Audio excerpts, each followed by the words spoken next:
I think it is going to work best for trend-driven brands, for Gen Z focused brands, for those viral products. And because it's so video heavy, you want your ad content to have that organic feel, things that will get really high engagement organically. The word for TikTok is that never sell. They can smell selling from a mile away. So if you run an ad that's salesy and feels salesy, it's not going to perform. If you can run an ad that creates excitement or fun or energy, that's going to spark curiosity and they're going to go and engage with your brand as well. Stop and don't spend another single cent on advertising until you listen to this. I'm Marianne Amies. This is Ready, Set, Paid Ads. Digital marketing for paid ad success. Let's go. Hi, and welcome back to another episode of Ready, Set, Paid Ads. Today, I'm going to be talking to you about what platform you should be running ads on. So as the years have gone by, the options of where we can run ads for our businesses have continued to grow. Back when I started my business in 2010, we had Google Ads was the number one space, I guess, for running digital ads. And then we saw the dawn of Facebook ads, and that was a new to market offer in those kind of 12s and 13s of the 2000s. And for the first time, that brought a new way to advertise to our market. It was highly visual, highly targeted. We used to get so many great targeting options in Facebook ads back in the day. And from there, we saw more social media platforms roll into advertising. And really, I think what we can see from there is the realization from social platforms that ads are the way for them to monetize their offer and to build wealth within their offer, which then lets them redevelop and invest in future development of those platforms. So in some ways, I think the introduction of ads has probably given longevity to a lot of the platforms that couldn't function forever without a monetization strategy.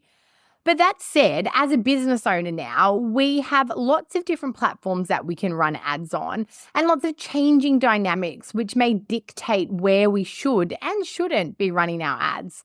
So today I'm going to talk to you about choosing that right platform. I'm going to break down some of the major platforms that we use and who they might be best for, and then talk a little bit about how you can make that choice for your business as to which is going to be best for you.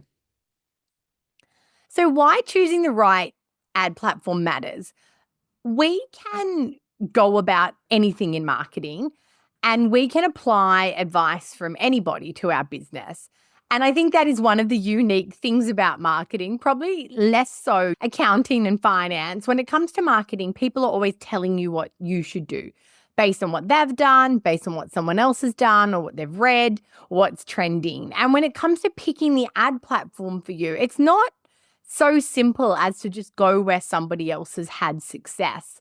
There's differences in the platforms, differences in how you can target your ideal client, differences in how your ad will present, differences in the context of your ad relevant to their audience, and of course, difference in terms of that way the platform works and the objectives it can achieve. So choosing the right platform is part of your overall strategy. It's about looking at what your goals are and then what the platform delivers and looking for alignment. So let's jump in and talk about the biggest, I guess, small business talked about ads platform, I think, is Facebook ads, which we now call Meta ads and takes into account Facebook and Instagram advertising.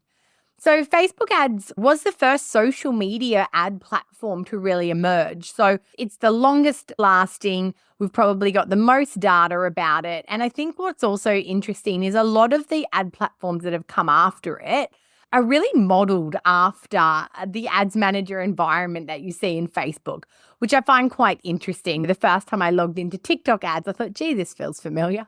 So they've taken a lot of those learnings and applied them. So I think the Meta ads platform can work for many types of businesses. I think it's best for e-commerce, obviously, being able to generate that kind of desire, interest, click, purchase, checkout all in one, or moving people through a funnel to achieve that.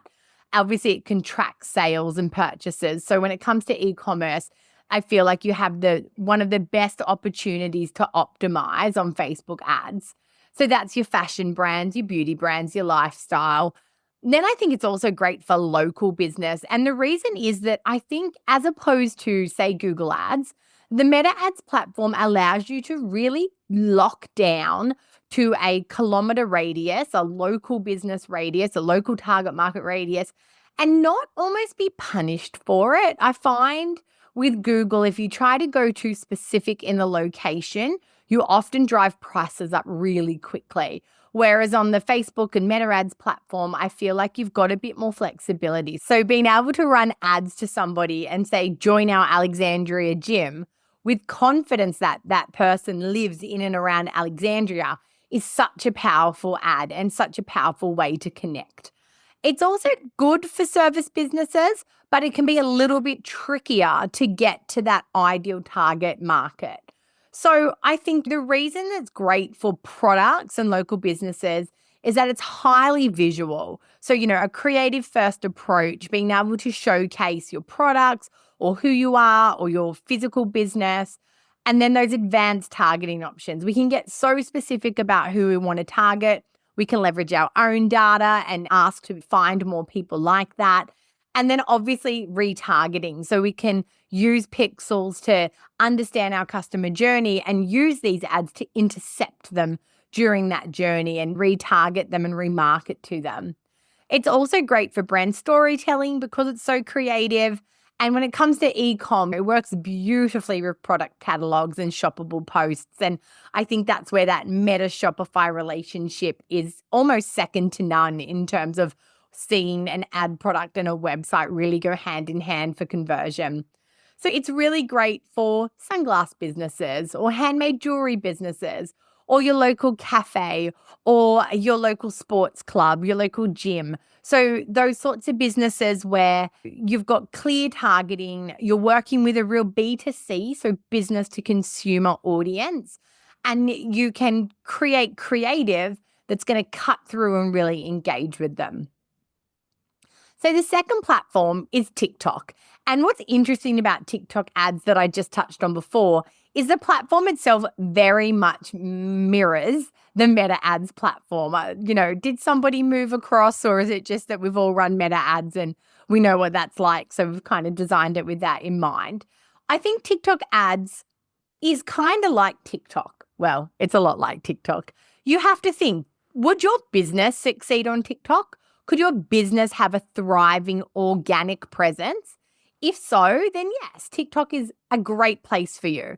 If your business doesn't have the sort of content or connection or virality or trend-driven content that would make it succeed organically, you might find that running ads is a bit like talking in a room where nobody wants to hear you talk. So, I think it is going to work best for trend-driven brands, for Gen Z focused brands, for those viral products. And because it's so video heavy, you want your ad content to have that organic feel, things that would get really high engagement organically. The word for TikTok is that never sell. They can smell selling from a mile away. So if you run an ad that's salesy and feels salesy, it's not going to perform. If you can run an ad that creates excitement or fun or energy, that's going to spark curiosity and they're going to go and engage with your brand as well. So, ideal for pushing out influencer collaborations, great for anything that's impulse, and great for brand discovery. So, subscription-based beauty boxes, fitness and wellness brands of product, streetwear and clothing brands. So really those kind of brands where they already have a great personality and they're already really connecting with the Gen Z audience. I do see a lot of banks advertise on there, and I guess a little bit more of those kind of traditional markets creating content to try cut through to that audience. And you see the good and the bad. I've definitely seen some good content where it is a dry product that probably wouldn't go well on TikTok, but they've created ad creative that feels at home on the platform. So I feel like to succeed on TikTok ads or to pick TikTok ads in your mix, you need to be really certain that you're going to have the right sort of content that's going to engage that audience. Now let's talk about Google Ads. Google Ads feel like they have been around since the dawn of the internet. I think it's one of the few ad platforms that I knew of in my corporate days before I started a digital marketing agency. We're talking 20, 25 years. It's probably longer. I haven't looked up the year that Google Ads came into fruition. But, Google Ads are a tried and tested, reliable ads product. I think a lot of businesses, when they start to struggle, feel like Google Ads is the solution. And I think Google Ads is great for a lot of businesses. I don't think it's great for all businesses. So to me, Google Ads is best for businesses with a clear demand. So by literal definition, if they're Googling it, then it's good to have an ad. If your product or service is an unknown need or an unknown solution, your customer has a pain point, you've come up with this amazing solution, but it's not the known, then Google Ads are unlikely to work for you. Because if I'm not Googling your remedy or your solution or your service, an ad is I'm not ready to be proposed something new. So for example, if I've got back pain and you were the first person to come up with a magnesium rub, well, if I typed in back pain remedy, a Google ad for magnesium rub, when that's completely new to market and not proven and not spoken about yet, is going to have a lot less success than, say, traditional Difflam or Voltaren cream that I'm familiar with and I know, and it's a known solution. So when I talk to business owners about solutions they have that it's just not what people are Googling yet, they're just not there, then we shy away from Google. But when there's clear demand, leaky pipe, faulty electrical socket, flat tire, Thai restaurant near me, physio near me, all those clear demand, and especially local services, Google is an absolute winning formula. Google's also great for B2B brands. So often on social media, it's hard to find that decision maker in their social time and propose to them business-related solutions, especially if you're talking to employees. So for example, if I work at a big corporate and I'm in HR and you're selling some new HR software, I'm less likely to engage with that on Instagram in my personal time. But if I'm Googling HR software because I've been tasked with finding it, those Google ads are probably going to cut through more. And then being retargeted on social media once I'm already in that conversation, that's going to help to push it through. So it's just thinking about where your customer journey is and how Google could be best for that. And we also have Google Shopping ads now, and they have become really powerful and bringing a bit more of that e-com across to Google. We can see really strong results with shopping ads, brand ads, Performance Max ads. So I think Google is great for people actively searching for products and services. It's really good for high intent buyers. As I said, by nature, when we're Googling, we are ready to go. So we want to be able to capture that user and capture that searcher, that potential customer in that hot moment. It's like a real true hot lead. And it works well, obviously, for local businesses, especially where that Google map comes into play and securing a spot on that map. So high-end furniture brands or service businesses like Best Hairdresser Near Me, or if you've got a range of black dresses, having that shopping ad against black dress. So that high demand, high intent kind of space is where Google works best. And also where creative doesn't always have to lead the way. I think where Meta ads outperforms Google is where you've got that creativity or showcasing, exposing someone to something they hadn't thought of, or trying to drive impulsivity are some of those areas where Google, I think, is still let down. And so lastly, I want to talk about LinkedIn ads. I feel like LinkedIn ads are sometimes forgotten. I feel like in my experience with them, I probably dabbled in LinkedIn ads, I would say for 8 or 9 years. They have become more affordable. I think the hardest thing with LinkedIn ads, they tended for a long time to not be cost effective for a small business, probably a different case for a large business. But, LinkedIn ads by nature are going to be best for B2B companies, businesses targeting other businesses, businesses targeting decision makers in other businesses, professional services, high ticket sales. I think what makes LinkedIn great at what it does is that targeting. Where on Facebook or Meta, I can't find the decision maker in that corporate in HR by definition. I have to go a long way around interests and hope I kind of get shown to the right people. Whereas in LinkedIn, I can get down to your job title, your job function, the company size you're in, the industry you're in. So when it comes to B2B marketing, the LinkedIn sphere has the data that we can then use to make sure we're going out to the right person. It does have a higher cost per click, but the results, the leads should be stronger. The quality should be higher. You should be able to get almost exactly to that person that you want. Whereas in Facebook, I feel like sometimes we generate more leads at a lower cost per lead in that B2B space. But when we really get into lead quality, maybe it's 20% that are actually what we want. And then when you look at the effective cost per lead of just that 20%, we're not too far off what LinkedIn delivered us anyway. Great for thought leadership, great for content that builds community. So, business consulting firms, SaaS companies looking to sell to bigger organizations, personal branding coaches. The other thing with LinkedIn, I think that has emerged in the last 5 years especially, is business owners like you and I are on LinkedIn trying to build our profiles to network and build community. So it's not just, I guess, looking for those corporate decision makers. It's also a great place to find the decision makers in small business and how you can then use the ads platform of LinkedIn to be selling to them as well. So I guess that's a really quick overview of each platform and what's great about it and which type of businesses it probably works best for.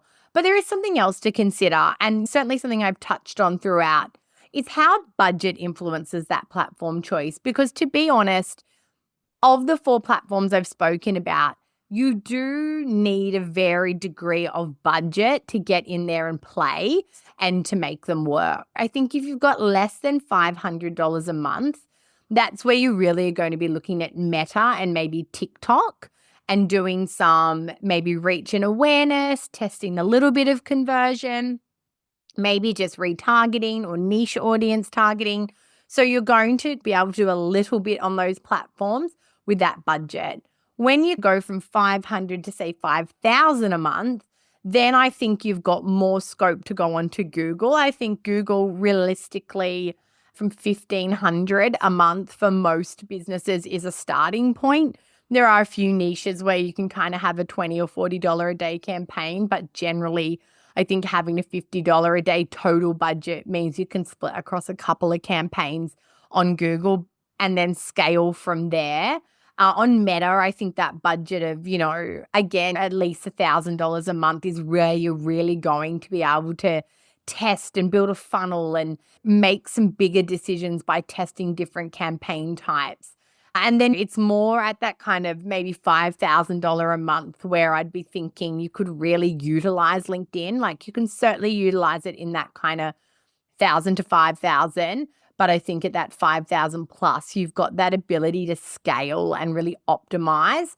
And also at that 5,000 plus, you can start to use different platforms and integrate how they work. So Meta might be sending the traffic cheaply to the website, but Google is retargeting that traffic. And at the same time, you're picking up those B2B profiles through LinkedIn and pushing them down a similar way. So, that full funnel marketing where you're retargeting, you're even have your nurture sequences involved if you're a service-based business. You're looking at how to really maximize that investment. So to wrap up, how you decide the best platform is really about your business, your goals, and of course, your budget. You need to look at your business and who buys from you and where are they spending their time? What sort of decision-making process do they need to go through, and how can your ads give them the right information and the right time in the right place to support that, whether it's at the discovery stage or whether it's at that kind of middle of funnel where you just need them to try something small and have a small engagement with you. Or again, if it's at that bottom of funnel where you're looking for those conversions or those leads to be banked. So layering that on top of your budget, layering that on top of your overall marketing strategy, you might decide that one platform is the best place for you, or you might be able to invest a small amount into 2 platforms. But I think it really is, again, it wouldn't be a podcast from myself unless I told you the first step is going to be really understanding your target market, really getting inside their mind, thinking about their wants and needs, their pain points, their pleasure points, where they are, where they're consuming media, and at what stage they are in their decision-making process to position your brand in the right place at the right time. So I hope that's been a helpful overview for you and given you some food for thought about where you should be running ads. As always, I'd love to talk to you more, and you can reach out to me on Instagram or LinkedIn. And I look forward to speaking to you here again soon.